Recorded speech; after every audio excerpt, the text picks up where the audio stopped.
இந்த மாதிரி. ஸோ இதுதாங்க எனக்கு லஞ்ச். ஓகே ஃப்ரெண்ட்ஸ், இன்றைக்கி லஞ்சுக்கு என்ன பண்ண போகிறேன்னா மட்டன் தம் பிரியாணி. ஸோ அதுக்கு ரைஸ் ஊற வச்சிடலாம். எப்போவுமே நான் வந்து குறைவாக பண்ண மாட்டேன் பிரியாணி, தம் பிரியாணி மட்டும் எக்ஸ்ட்ராவாக தான் பண்ணி வைப்பேன். நாளைக்கும் இருந்துச்சுன்னா பெட்டர் அப்படின்னு. ஓகே, ஸோ 1 கிலோ அரிசி பாஸ்மதி ரைஸை ஆட் பண்ணியிருக்கேன். இதை நல்லா ஒரு 4-5 தடவை கழுவிட்டு தண்ணி ஊற்றி வச்சிடலாம்.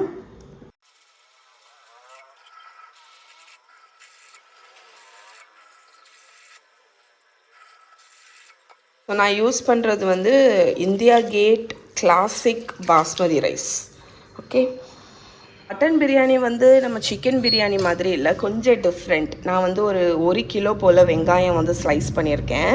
இதில் ஒரு 2 வெங்காயம் அளவுக்கு நான் வந்து பொரிச்சு எடுத்துகிற போகிறேன். இது வந்து நம்ம டாப்பிங்கில் போடுறதுக்கு. மிச்சம் வந்து நம்ம மட்டன் கூட மசாலா ரெடி பண்ணுறதுக்கு நம்ம யூஸ் பண்ணுவோம். அதனால் நான் ஆயிலில் போட்டு இவ்வளவும் நான் வந்து மசாலா ரெடி பண்ணேன். நம்ம மட்டன் கூட தக்காளி எல்லாம் போட்டு வதக்குறது. இது டாப்பிங்க்கு. ஸோ இதை ப்ரௌனாக ஃப்ரை பண்ணி எடுத்துடலாம். நல்லா கோல்டனாக ஃப்ரை ஆகணும். ஸோ நம்ம ஆனியன் பாருங்கள் நல்ல கோல்டனாக ஃப்ரை ஆகிடுச்சு. ஸோ நான் இதை வந்து ரிமூவ் பண்ணி தனியாக ஒரு பிளேட்டில் வச்சிட போகிறேன். இந்த எண்ணெய் இருக்குல்ல, இந்த எண்ணெயிலேயே தான் நம்ம வந்து மட்டனை வந்து குக் பண்ண போகிறோம். அதனால் இதை நம்ம தனியாக மாற்றிடலாம். ஸோ இப்போ வந்து குக்கரில் நம்ம இந்த எண்ணெய் எல்லாத்தையும் ஊற்றிடுவோம். இந்த எண்ணெயிலேயே தான் நம்ம வந்து அந்த மசாலாவும் மட்டனையும் போட்டு குக் பண்ண போகிறோம். ஸோ இது பார்த்திங்கன்னா கடலை எண்ணெய். இதுக்கு கூடயே வந்து எனக்கு எப்போவுமே நான் பிரியாணி தம் பிரியாணி பண்ணும்போது தேங்காய் எண்ணெய் எனக்கு விட பிடிக்கும். அதனால் கொஞ்சம் தேங்காய் எண்ணெய் ஊற்றிக்கிறேன். அது என்னமோ அந்த ஃப்ளேவர் வந்து பிரியாணியில் நல்லா இருக்கிற மாதிரி இருக்கும். இப்போ நம்ம மட்டன் வந்து ப்ரெஷர் குக்கரில் தான் குக் பண்ண போகிறோம். அதனால் நான் ப்ரெஷர் குக்கரில் அந்த எண்ணெய் ஊற்றிருக்கேன். இதில் வந்து ஹோல் ஸ்பைசஸ் எல்லாம் இருக்குது.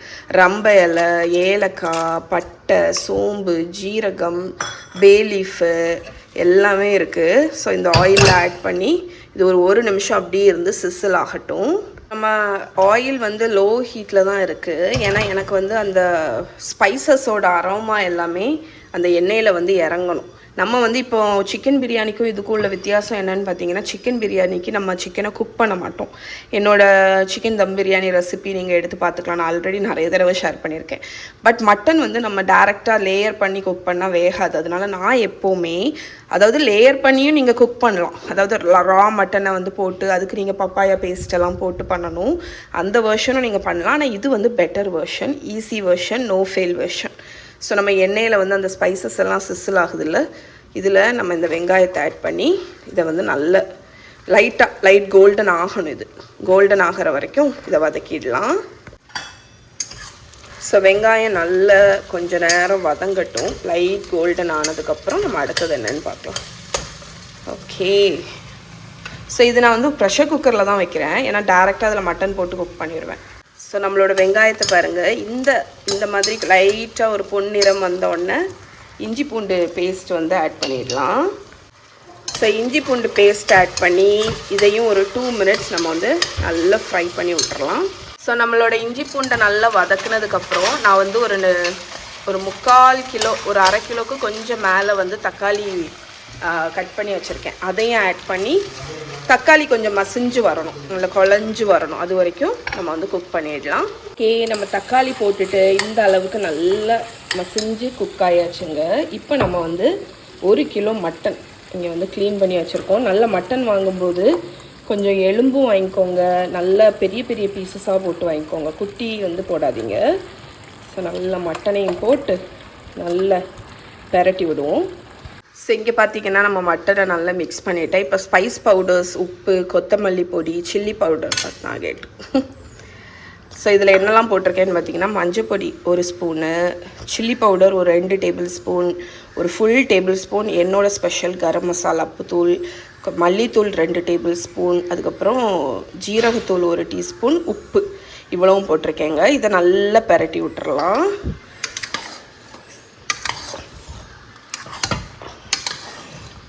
ஸ்பைஸ் பவுடர்ஸ் போட்டு மிக்ஸ் பண்ணியாச்சு. இப்போ நான் என்ன போட்டிருக்கேன்னா, ஒரு 1/2 கப் அளவுக்கு கெட்டி தயிர், கொத்தமல்லி கீரை, புதினா ஒரு கை நிறைய, லெமன் ஜூஸ் ஒரு பாதி லெமன் ஜூஸ். இதை நல்லா கலந்துட்டு மூடி போட்டு ஒரு 8லேருந்து 10 விசில் வைக்க போகிறோம். இப்போ இதில் வந்து ஒரு 4-5 பச்சை மிளகா முழுசாட்டு, ஒரு அரை கப் அளவுக்கு தண்ணி, ஏன்னா அடி பிடிச்சிடக்கூடாதுல்ல, அதுக்கு வேண்டி. ஸோ இப்போ இதை மூடி போட்டு குக் பண்ணிவிட்டு நம்ம வந்து அடுத்த ஸ்டெப் என்னென்னு ப்ரொசீட் பண்ணுவோம். ஸோ ஆக்சுவலி வந்து ரைஸை குக் பண்ணணும். நான் வந்து இந்த எல்பிஜி இஷ்யூ பெருசாக இல்லை இங்கே, ஏன்னா எனக்கு வந்து எல்பிஜி கிடச்சிடுச்சு ஆக்சுவலி.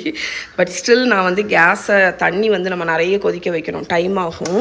அதனால் நான் என்ன பண்ண போகிறேன்னா இன்ஸ்டன்ட் பாட்டில் சூப் மோடில் வச்சிட போகிறேன். இந்த தண்ணி வந்து கொதிச்சதுக்கப்புறம் நான் இதுலேயே ரைஸை போட்டு அரை வேக்காடு குக் பண்ணி எடுக்க போகிறேன்.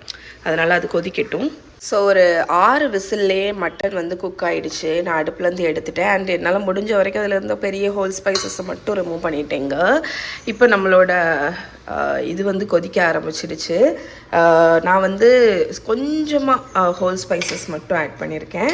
அதுக்கப்புறமா சால்ட் ஆட் பண்ணணும். ஓகே, அதுக்கப்புறமா நம்ம கிட்டத்தட்ட ஒரு 1 மணிக்கூர் நான் வந்து ஊற வச்சுருக்கேன். இந்த அரிசியை ஆட் பண்ணிடலாம்.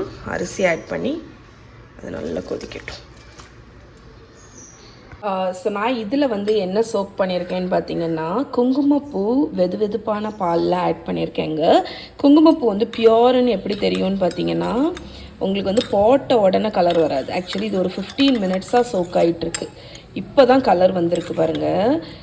குங்குமப்பூ வந்து ஸ்லோவாக கலர் வந்து எக்ஸ்ட்ராக்ட் பண்ணணும். அப்படி பண்ணுச்சுன்னா அது வந்து பியோர்னு. இது வந்து காஷ்மீரில் நான் வாங்கின ஒரு குங்குமப்பூ, அவ்வளோ வாசனையாக இருக்கும். ஸோ இந்த வெதுவெதுப்பான பாலில் ஒரு பிஞ்ச் குங்குமப்பூ, அதுக்கப்புறம் பைனாப்பிள் எசன்ஸ் வந்து நான் ஆட் பண்ணியிருக்கேன். எனக்கு பிடிக்கும். அது வந்து சில பேருக்கு பிடிக்கும், சில பேர்த்துக்கு பிடிக்காது. ஷர்மிக்கிட்ட நான் பேசும்போது அவங்களுக்கு ஆக்சுவலி அந்த பைனாப்பிள் எசன்ஸ் ஆட் பண்ணது பிடிக்கல. ஆனால் எனக்கு எங்கள் ஃபேமிலிக்கு பிடிக்கும். அதனால் அது வந்து ஆப்ஷனல் தான். பைனாப்பிள் எசன்ஸ் என்ன பண்ணணும்னு பார்த்தீங்கன்னா இந்த பிரியாணிக்கு வந்து லைட்டாக ஒரு ஃப்ரூட்டி அரோமா கொடுக்கும். அது உங்களுக்கு பிடிச்சிச்சின்னா ஆட் பண்ணுங்கள், இல்லாட்டி ஸ்கிப் பண்ணிடலாம். இது நம்ம வந்து கடைசி அசம்பிள் பண்ணும்போது விட போகிறோம். அதனால் இதை ஃபஸ்ட்டே செஞ்சு வச்சுருங்க. ஏன்னா அப்போ தான் அந்த குங்குமப்பூ வந்து அந்த ஃப்ளேவரை வந்து பாலில் இறக்கும். நம்ம அடுத்த கார்னிஷ் வந்து ஒரு 100 ml நெய்யில் ஒரு முந்திரி பருப்பு ஒரு 50 கிராம் போட்டிருக்கேங்க. இது கொஞ்சம் கோல்டனாக ஃப்ரை ஆகட்டும். இன்னொரு விஷயம் சொல்லணுன்னு இருந்தேன். இதுதான் நம்மளோட பிரியாணியோட பேஸ். இந்த கிரேவி வந்து நல்லா திக்காக இருக்கணும். கிரேவியாக இருந்தாலும் ஓகே தான், பிகாஸ் நம்ம வந்து ரைஸ் 1 கிலோவை மேலே லேயர் பண்ணி தம் பண்ண போகிறோம். அப்போ நமக்கு கொஞ்சம் கிரேவி தேவை. இதை நீங்கள் இப்போ டேஸ்ட் பண்ணி பார்த்துட்டு உப்பு, சில்லி பவுடர், கரம் மசாலா தூள், லெமன் ஜூஸ் எல்லாமே கொஞ்சம் முன்னே இருக்கணும். ஏன்னா இதுதான் நம்ம ரைஸை வந்து ஃப்ளேவர் பண்ணும். அதனால் அதுக்கு தக்கன ஆட் பண்ணிக்கோங்க. முந்திரி பருப்பு ஃப்ரை ஆகிடுச்சு. இப்போ கிஸ்மிஸ் ஆட் பண்ணிக்கோங்க. ஸோ கிஸ்மிஸுமே வந்து உங்கள் டேஸ்ட்டுக்கு தான். சில பேர்த்துக்கு பிடிக்கும், சில பேர்த்துக்கு பிடிக்காது. எங்கள் வீட்டில் எல்லாருக்கும் ரொம்ப பிடிக்கும். அதனால் கிஸ்மிஸை வந்து கேஷ்யூ ஃப்ரை ஆனோன்னே ஆட் பண்ணி அடுப்பு அணைச்சிட்டேன். ஏன்னா அந்த ஹீட்லேயே அது வந்து நல்லா பொரிஞ்சிடும். இது அப்படியே இருக்கட்டும். ஸோ நம்மளோட பிரியாணிக்கு தேவையான எல்லாமே ரெடி. நம்மளோட மட்டன் அந்த பேஸ் ரெடி, ஃப்ளேவர்ஃபுல்லாக இருக்குங்க. கேஷ்யூ அண்ட் கிஸ்மிஸை வந்து கீயில் ஃப்ரை பண்ணி வச்சுருக்கேன். கொத்தமல்லி கீரை, புதினா, பச்சை மிளகா, ஃப்ரை பண்ண ஆனியன், அதுக்கப்புறம் நம்மளோட ஃப்ளேவரிங் இந்த குங்குமப்பூவை வந்து பாலில் போட்டு வச்சுருக்கேன். ரைஸ் வந்து குக் ஆகிடுச்சு. கட் பண்ணி நான் எடுத்துகிட்டு வரேன். ரைஸ் பார்த்திங்கன்னா 80% குக் ஆயாச்சு. இப்போ நான் இதை வந்து எடுத்துகிட்டு வந்துடுறேன். ஸோ இந்த பாட்டில் தாங்க நான் அசம்பிள் பண்ண போகிறேன். இது என்னோட 15 லிட்டர் உள்ள ஸ்டெயின்லெஸ் ஸ்டீல் பாட்டு, நல்ல பெருசு. ஸோ ஃபஸ்ட்டு பேஸில் நம்மளோட மட்டன் நான் வந்து ஒரு 3/4 வாசி ஆட் பண்ண போகிறேன். இது எல்லாமே குக்டு தான், அதனால் ஒரு 1/4 வாசி மட்டும் நான் வந்து இந்த ரைஸுக்கு இடையில போடுறதுக்கு வேண்டி வச்சுருக்கேன். ஸோ நம்மளோட பேஸில் இந்த மட்டன் ஆட் பண்ணியாச்சு. இப்போ இதில் வந்து கொஞ்சமாக இந்த கொத்தமல்லி கீரை, புதினா, அதுக்கப்புறமா நம்மளோட ரைஸு, குக்கான ரைஸை நான் வந்து வடிக்கலாம் போகிறதில்ல. என்ன பண்ண போகிறேன்னா இந்த சல்லடை இருக்குல்ல, இதில் இப்படி எடுத்துட்டு தண்ணியை வந்து இப்படி நல்லா ஷேக் பண்ண போகிறேன். சில பேர் வந்து வடிப்பாங்க, ஆனால் அமௌண்ட் வந்து நமக்கு கூடுதலாக இருக்கும்போது ரைஸை நம்ம வந்து ஃபுல்லாக வடிக்கிறது கஷ்டம். அதனால் இப்படி நல்லா ஷேக் பண்ணி இந்த இதுக்கு மேலே இப்படி பூ மாதிரி தூவி விட போகிறேன். ஓகேயா? இந்த மாதிரி பண்ணும்போது இந்த தண்ணி எல்லாமே வடிஞ்சிடணும். தண்ணி வந்து இருக்கக்கூடாது. தண்ணி எல்லாத்தையும் இப்படி வடிச்சிட்டு நான் இதில் 3/4 வாசியை லேயர் பண்ணிவிட்டு காணிக்கிறேன். ஓகே,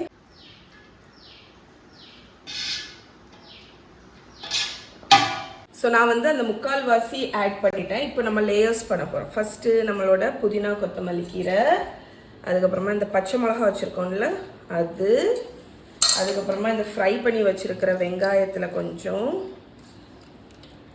ஏன்னா இந்த மாதிரி லேயர்ஸ் பண்ணும்போது ரைஸில் வந்து ஈவனாக நம்மளோட ஐட்டங்கள்லாம் டிஸ்ட்ரிபியூட் ஆகும். அதனால தான் நம்ம இதை பண்ணுறோம். இப்போ நம்மளோட இந்த மட்டன் வச்சுருக்கோம் தெரியுமா, அதை ஆட் பண்ணிடுங்க. அதை இந்த மாதிரி ஸ்ப்ரெட் பண்ணி விட்டுறலாம். இது எல்லாமே தம்மில் இருக்கும்போது உங்களுக்கு நீட்டாக வந்துடும். கட் பண்ணிட்டேன். ஸோ நம்ம மட்டன் வந்து லேயர் பண்ணிட்டோமா. இப்போ நம்ம மிச்சம் இருக்கிற ரைஸை மேலே தூங்க போகிறோம். ஓகே, நம்மளோட லாஸ்ட் ரைஸ் எல்லாத்தையுமே ஆட் பண்ணியாச்சுங்க. ஒரு ஸ்பேச்சுலாவை வச்சு சைடு எல்லாத்தையும் க்ளீன் பண்ணி விட்டுருங்க. ஓகே, இப்போ நம்மளோட ஃபைனல் லேயரிங், நம்மளோட புதினா கொத்தமல்லி கீரை. புதினா கொத்தமல்லி கீரையெல்லாம் நல்லா நிறைய போட்டாலே நல்ல ஃப்ளேவர் நல்லாயிருக்கும். அதுக்கப்புறம் நம்ம ஃப்ரை பண்ணி வச்சுருக்கிற ஆனியன். ஆக்சுவலி இன்னுமே நான் வெங்காயம் ஃப்ரை பண்ணியிருக்கணும்னு யோசிக்கிறேன். ஏன்னா எனக்கு வந்து ஃப்ரை பண்ண வெங்காயம் ரொம்ப பிடிக்குங்க. அதுக்கப்புறமா நம்ம இங்கே நெய்யில் ஃப்ரை பண்ணி வச்சுருக்கோம்ல முந்திரி திராட்சை, அதை நெய்யோடி ஊற்றிடுங்க. ஸோ நெய் வந்து லாஸ்ட்டு தான் விடணும். ஸோ ஆப்வியஸ்லி நம்ம வந்து கிட்டத்தட்ட 1 கிலோ அரிசி, 1.25 கிலோ அளவுக்கு மட்டன். ஓகேயா, அந்த அளவு நான் சொல்ல மறந்துட்டேன். ஸோ இப்போ நம்ம வந்து பாலில் ஊற வச்சுருக்கிற குங்குமப்பூ அப்புறம் பைனாப்பிள் எசன்ஸ் இதை வந்து இந்த மேலே ஊற்றிடலாம். அதை ஊற்றினோன்னு தான் எனக்கு அந்த அரோமா வந்து வருது. இப்போ வந்து என்ன பண்ணணும்னா, ஒரு ஸ்பேச்சுலா இல்லாட்டி ஒரு கரண்டிக்கு பின்னாடி உள்ளதில் லைட்டாக இந்த மாதிரி நிறைய ஹோல்ஸ் போட்டு விட்றோம் கீழே வரைக்கும். ஹோல்ஸ் வந்து எதுக்குன்னா அந்த ஸ்டீம் வந்து வெளியே வர்றதுக்கு வேண்டி. அப்போ தான் அந்த மாய்ஸ்சர் எல்லாமே போகும். அதனால் மல்டிபிள் ஹோல்ஸ் இந்த மாதிரி போட்டுருங்க. சரி, இப்போ வந்து ஒரு லிட்டை வச்சு நம்ம வந்து மூட போகிறோங்க. மூடிட்டு இங்கே இதை வந்து அடுப்பில் ஏற்றியாச்சு. அடுப்பை லோ பண்ணிடுங்க. நம்ம தம் பண்ண போகிறோம். ஒரு 30லேருந்து 35 நிமிஷம் தம் வச்சுருங்க.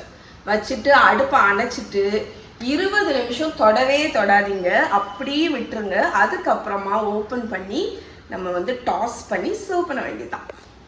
ஸோ நம்மளோட பிரியாணி நான் சொன்ன மாதிரி குக் பண்ணி எடுத்தாச்சுங்க. எப்படி இருக்கு பாருங்க. இதை வந்து உதுராக ஆனதுக்கப்புறம் காணிக்கிறேன். இப்போ கொட்டி காணிக்கிறேன் உங்களுக்கு. பிரியாணி தம் பிரியாணி மட்டும் நீங்கள் வந்து ரொம்ப கரண்டி போட்டு கிண்டக்கூடாது. அதனால் நான் என்ன பண்ணுவேன்னா, செட் ஆனதுக்கு அப்புறம் மட்டும் இந்த மாதிரி என்ன ஹெவியாக இருக்கு ஒரு பாத்திரத்தில்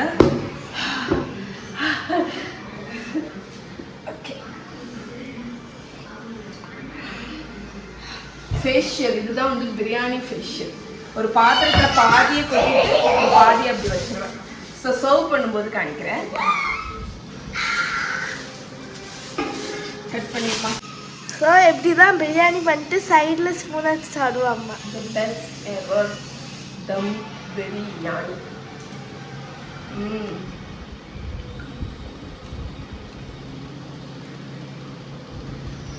வேற லெவல்.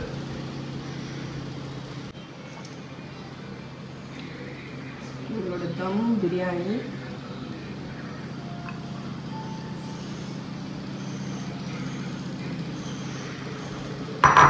சாப்பிட்டுட்டோம். அதுக்கப்புறம் இதுக்கு காம்பினேஷன் பார்த்தீங்கன்னா இதுக்காண்டிட்டா பைனாப்பிள் ஜாம் கண்டிப்பாக இருக்கணுங்க.